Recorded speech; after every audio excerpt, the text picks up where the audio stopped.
दोस्तों, पृथ्वी हमारा घर है, लेकिन आपको पता है कि इस विशाल ब्रह्मांडीय महासागर में तैरता हुआ एक छोटा सा नीला बिंदु, यही हमारा घर है। आज की इस वीडियो में हम इस कॉस्मोस के छोर तक का सफ़र करेंगे और देखेंगे कि ये कितना बड़ा है और इसकी सीमाएं कहाँ तक हैं। A galaxy is a fluid made of billions of suns all bound together by gravity. हमारा ये सफ़र हमारे घर पृथ्वी से शुरू होता है, लेकिन जैसे ही हम पृथ्वी की ऑर्बिट छोड़ते हैं, हमारे यूनिवर्स के सफ़र में पहला मार्कर हमारा चंद्रमा है, जो लगभग 3,84,000 किलोमीटर दूर है। ये दूरी इतनी है कि आप अगर 100 किलोमीटर प्रति घंटा की स्पीड से चलने वाली कार से ड्राइव करें तो आपको वहां पहुंचने में लगभग 160 दिन से ज़्यादा लग जाएंगे। और इस वेंटेज पॉइंट से पृथ्वी यूनिवर्स के काले शून्य में फैले हुए नीले और हरे रंग के एक नाजुक गोले के रूप में दिखाई देती है। एक ऐसा दृश्य जो हमारे अस्तित्व को दर्शाता है, जिसे चंद्रमा से देखा जा सकता है। लेकिन जैसे ही हम इससे आगे निकलते हैं, आप देखेंगे कि हमारा अस्तित्व भी धुंधला सा होता जा रहा है। खैर, अगला पड़ाव हमारा सूरज है, जो पृथ्वी से लगभग 1 एस्ट्रोनॉमिकल यूनिट दूर है। ये इकाई लगभग 150 मिलियन किलोमीटर के बराबर होती है। एस्ट्रोनॉमिकल यूनिट हमारे सौरमंडल में दूरियों को मापने के लिए इस्तेमाल किया जाता है। अब इस दूरी के लिए मान लीजिए कि 3 लाख किलोमीटर प्रति सेकंड की स्पीड से सफर करने वाली इस लाइट को भी सूर्य से पृथ्वी तक की यात्रा में लगभग 8 मिनट और 20 सेकंड लगते हैं। अगर आप 900 किलोमीटर प्रति घंटा की स्पीड से उड़ने वाले एक कमर्शियल फ्लाइंग जेट में ये दूरी तय करते हैं तो लगभग आपको 19 साल लगेंगे, जो कि आज हमारे लिए इम्पॉसिबल है। लेकिन ये दूरी हमें याद दिलाती है कि यूनिवर्स कितना बड़ा है। यहाँ तक कि हमारे अपने सौरमंडल के भीतर भी एक सूरज है जो हमसे बहुत दूर है, फिर भी ये हमें जीवन देने के लिए एनर्जी देता है। दोस्तों, हमारा रहस्यमय लाल पड़ोसी मंगल ग्रह पृथ्वी के सबसे करीब 54.6 मिलियन किलोमीटर दूर है। हालांकि जब दोनों ग्रह सूर्य के विपरीत दिशा में होते हैं तो ये दूरी 401 मिलियन किलोमीटर तक बढ़ भी सकती है और एक कमर्शियल जेट से यहाँ पहुँचने में लगभग 50 साल लग जाएंगे। क्योंकि पृथ्वी और मंगल के बीच यूनिवर्स एक बड़ी चुनौती बना रहता है, ये दुनिया लगातार घटती और बढ़ती रहती है। इसलिए हमारे द्वारा मार्स पर भेजे गए रोवर्स और जांच एक ऐसी यात्रा पर निकलते हैं जो न केवल दूर हैं बल्कि लगातार बदलते डिस्टेंस और ऑर्बिटल डायनेमिक्स के कारण परेशानियों से भर जाता है। जैसे ही हम अपने सोलर सिस्टम की सबसे बाहरी पहुंच के ओर सफर करते हैं तो हमारा सामना नेपच्यून से होता है, जो पृथ्वी से लगभग 4 अरब किलोमीटर दूर है। साथ ही नेपच्यून हमारे सोलर सिस्टम के पड़ोसी किनारे को भी हाईलाइट करता है और सन की लाइट को भी यूनिवर्स से नेपच्यून तक पहुंचने में लगभग 4 घंटे और 15 मिनट का समय लगता है। ये चौंका देने वाली दूरी हमारे सोलर सिस्टम की विशालता को दर्शाती है कि ये कितना बड़ा है।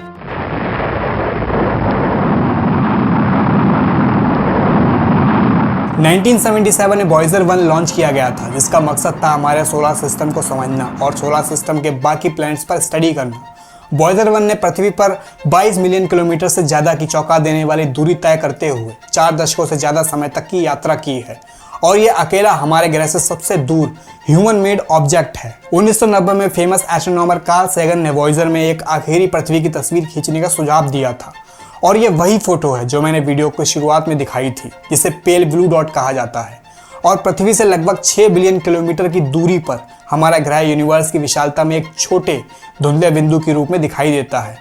कार्ल सैगन ने इस पर कहा था, हमारे एकमात्र घर को सजाने और सुरक्षित रखने की जिम्मेदारी हम पर है, जो कि विशाल ब्रह्मांड में एक छोटा सा कण है। हमारे सोलर सिस्टम के बिल्कुल किनारे पर ऑट क्लाउड, जिसमें बर्फीले पिंडों का एक बड़ा एरिया मौजूद है और ऐसे माना जाता है कि ये बादल 1 लाख एस्ट्रोनॉमिकल यूनिट्स तक फैला हुआ है, जहाँ से सन की दूरी लगभग 1.9 लाइट ईयर्स है, जो इतना बड़ा है कि यह इंटरस्टेलर स्पेस के शिखर पर है। वैज्ञानिक इंटरस्टेलर स्पेस की सीमा निर्धारित करते हैं, जिसे हेलियोपोस कहा जाता है, जहां सन की सोलर विंड इंटरस्टेलर माध्यम द्वारा रुक जाती है। यही वो जगह है जहां हमारे सूरज का प्रभाव खत्म हो जाता है और यहीं से ही इंटरस्टेलर स्पेस शुरू होता है। या आप कह सकते हैं कि ऑट क्लाउड ही हमारे सोलर सिस्टम की आखिरी सीमा है और यहीं से ही हमारा कॉस्मिक सफर शुरू होता है, क्योंकि हम अपने सौरमंडल की सीमाओं से परे नेक्स्ट पॉइंट की तरफ बढ़ते हैं।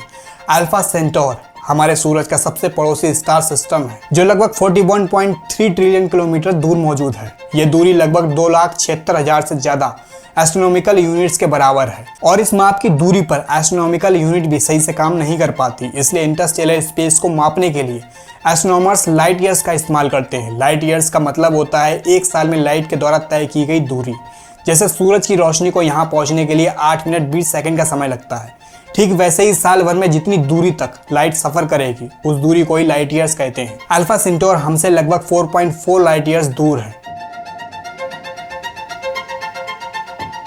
इसलिए प्रेजेंट स्पेस ट्रेवल टेक्नोलॉजी को देखते हुए अल्फा सेंटोर का सफर करना लगभग नामुमकिन है। एग्जाम्पल के लिए वॉयेजर स्पेसक्राफ्ट जो कि लगभग 17 किलोमीटर प्रति सेकंड की स्पीड से यात्रा करने में 70,000 साल से ज़्यादा का समय लगाएगा। इस पड़ोसी स्टार सिस्टम तक पहुंचने के लिए ये बड़ी दूरी यूनिवर्स की विशालता को हाईलाइट करती है, जो तारों को अलग करती है और इंटरस्टेलर की चुनौतियों पर प्रकाश डालती है। लेकिन सफ़र यहीं नहीं रुकता और ना ही यूनिवर्स इतना छोटा है, बल्कि कह सकते हैं कि ये तो बस शुरुआत है। हमारा सफ़र अब हमें हमारी गैलेक्सी के बड़े पैमाने पर ले जाता है। मिल्की वे गैलेक्सी लगभग 1 लाख लाइट ईयर्स में फैली हुई है। यहाँ हमारे सूरज जैसे सैकड़ों अरब सितारों का घर है, जिनमें से हर एक में संभावित रूप से एक विशाल संरचना के भीतर अपने खुद के सोलर सिस्टम की मेजबानी कर रहे हैं। इसमें एक छोटा सा हिस्सा है जिसे ह्यूमन रेडियो बबल के नाम से भी जाना जाता है, जो पृथ्वी से लगभग 100 लाइट ईयर्स तक फैला हुआ है। ये बुलबुला इंसानी प्रभाव के सबसे दूर की सीमा का प्रतिनिधित्व करता है। इस बुलबुले से परे यूनिवर्स में हमारे रेडियो और टेलीविजन प्रसारण की पहुंच ऐसी है जैसे ह्यूमैनिटी का कभी अस्तित्व था ही नहीं। और यही वो वजह है कि हमारी आकाशगंगा के बड़े हिस्से में रहने वाली कोई दूसरी सिविलाइजेशन हमारी मौजूदगी से बेखबर होगी, क्योंकि हमारे सिग्नल अभी तक वहां पहुंच ही नहीं पाए हैं। दोस्तों, मिल्की वे गैलेक्सी इतनी बड़ी है कि हमारा पूरा रिकॉर्ड किया गया इतिहास ब्रह्मांडीय हवा में एक फुसफुसाहट बनकर रह जाता है, जिसका पता लगाना किसी के लिए भी नामुमकिन हो जाता है। इस छोटे से बुलबुले से परे जैसे ही हम मिल्की वे गैलेक्सी को छोड़ते हैं, हम यूनिवर्स के बड़े और समझ से बाहर के हिस्से में एंटर करते हैं। यहाँ मिल्की वे गैलेक्सी जैसी कई दूसरी गैलेक्सीज भी कॉस्मिक ओशन में तैरती हैं, जो मनमौजी दूरियों से अलग हो जाती हैं। हमारी मिल्की वे गैलेक्सी एक छोटे क्लस्टर ग्रुप का हिस्सा है जो लगभग 10 मिलियन लाइट ईयर्स में फैली हुई है। 50 से भी ज़्यादा आकाशगंगाओं का एक लोकल ग्रुप है, बल्कि लोकल ग्रुप जिसमें न केवल मिल्की वे हैं बल्कि एंड्रोमेडा जैसी सर्पल आकाशगंगाएं भी शामिल हैं, जिसमें छोटी बौनी आकाशगंगाओं की दूरी इतनी ज़्यादा है कि लोकल ग्रुप के एक छोर से दूसरे छोर तक लाइट को भी पहुँचने में लगभग 10 मिलियन ईयर्स लग जाते हैं। यह पैमाना हमारी आकाशगंगा के भीतर किसी भी चीज को बौना कर देता है, जो हमें ये याद दिलाता है कि यूनिवर्स कितना बड़ा है। दोस्तों, असल में स्पेस एक शांत जगह है और इस बड़े शून्य में गैलेक्टिक लाइट के आइलैंड्स के बीच बड़ा जंगल हमारी मिल्की वे गैलेक्सी और हमारा पूरा इतिहास का घर है, जो ग्रैंड कॉस्मिक लाइब्रेरी में कई कहानियों के बीच एक छोटा सा धब्बा मात्र है। जैसे ही हम लोकल ग्रुप से परे अपने यूनिवर्स को और समझने की कोशिश करते हैं, तो हम एक बहुत बड़े वर्गो सुपर क्लस्टर का सामना करते हैं। गैलेक्सी ग्रुप्स और कई क्लस्टर्स की एक बड़ी कलेक्शन, जिसमें हमारा अपना लोकल ग्रुप भी शामिल है, जो यूनिवर्स के एक एरिया को लगभग 110 मिलियन लाइट ईयर्स या 33 मेगापिक्सल परफेक्स में शामिल करता है।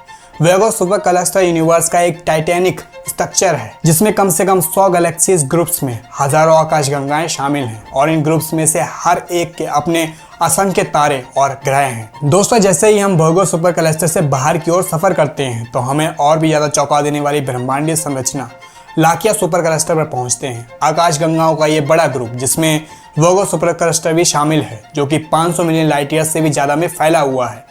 लाकिया का हवाइन भाषा में मतलब होता है एक बड़ा स्वर्ग, जिसमें लगभग 100 मिलियन सूरजों का द्रव्यमान मौजूद है। साथ ही लाकिया एक ग्रेविटेशनल मास्टरपीस भी है, जिसमें गैलेक्सीज ग्रुप्स, सुपर क्लस्टर्स और अनगिनत सेलेस्टियल बॉडीज हैं, जो इसके सेंटर में अट्रैक्टिव और मोशन के एक कॉस्मिक वेब से बंधे हुए हैं, यानी एक मकड़ी के जाल की तरह बुने हुए हैं। लाकिया में ग्रेट अट्रैक्टर स्पेस का एक रहस्यमय एरिया है, जो हमारी आकाशगंगा के इस बड़े फैलाव में इस सुपर क्लस्टर के अंदर आकाशगंगाओं का एक बड़ा ग्रेविटेशनल खिंचाव डालता है। सुपर क्लस्टर ग्रुप और यहाँ तक कि वर्गो सुपर क्लस्टर भी इस बड़े स्ट्रक्चर के छोटे कंपोनेंट्स हैं। लाकिया इस बड़े सुपर क्लस्टर में हमारे अस्तित्व के लिए एक गहरा संदर्भ प्रदान करता है। हम उससे कहीं ज़्यादा महान और ज़्यादा राजसी चीज का हिस्सा हैं, जिसे हम पूरी तरह से समझ सकते हैं। जैसे ही हम अपने कॉस्मिक एक्सप्लोरेशन की सीमाओं तक पहुंचते हैं, हम ऑब्जर्वेबल यूनिवर्स का सामना करते हैं, जो कि एक एस्ट्रोनॉमिकल मार्वल लगभग 93 तक फैला हुआ है। अरबों लाइट ईयर्स बड़ा ये गोला एक दिलचस्प सवाल पैदा करता है कि अगर ब्रह्मांड केवल 13.8 अरब साल पुराना है, तो ये इतना बड़ा कैसे हो सकता है? इसका जवाब भी इसी कॉस्मोस में ही छुपा हुआ है। जैसे बिग बैंग के बाद यूनिवर्स लगातार बढ़ता ही जा रहा है और सेलेस्टियल बॉडीज के बीच दूरियां भी बढ़ती जा रही हैं, लेकिन ऑब्जर्वेबल यूनिवर्स से परे क्या है? ये कॉस्मोलॉजी के सबसे महान रहस्यों में से एक बना हुआ है। गैलेक्सी के कुछ एरिया प्रकाश की स्पीड से भी ज़्यादा तेजी से हमसे दूर फैलते जा रहे हैं, जिससे वे हमेशा के लिए हमारी आंखों से दूर हो गए हैं, जिसके रिजल्ट में पूरे ब्रह्मांड का वास्तविक आकार अज्ञात बना हुआ है और साथ ही देखने वाला ब्रह्मांड भी इतना बड़ा है कि ये अनंत तक फैला हुआ है। ये पूरे यूनिवर्स का एक छोटा सा टुकड़ा हो सकता है। हम इसे विनम्र एहसास के साथ छोड़ देना चाहिए कि स्पेस में हमारी आकाशगंगाओं और चमत्कारों के क्षेत्र हो सकते हैं जिन्हें हम कभी नहीं देख पाएंगे क्योंकि वे अंतहीन रूप से पीछे हटते रहते हैं। लेकिन आप जानना चाहते हैं कि यूनिवर्स कैसे बना, तो बिग बैंग वाली सीरीज़ को ज़रूर देखें और ऐसे इंटरेस्टिंग वीडियोस को देखने के लिए हमारे चैनल को सब्सक्राइब करना ना भूलें। मिलते हैं अपनी अगली वीडियो में।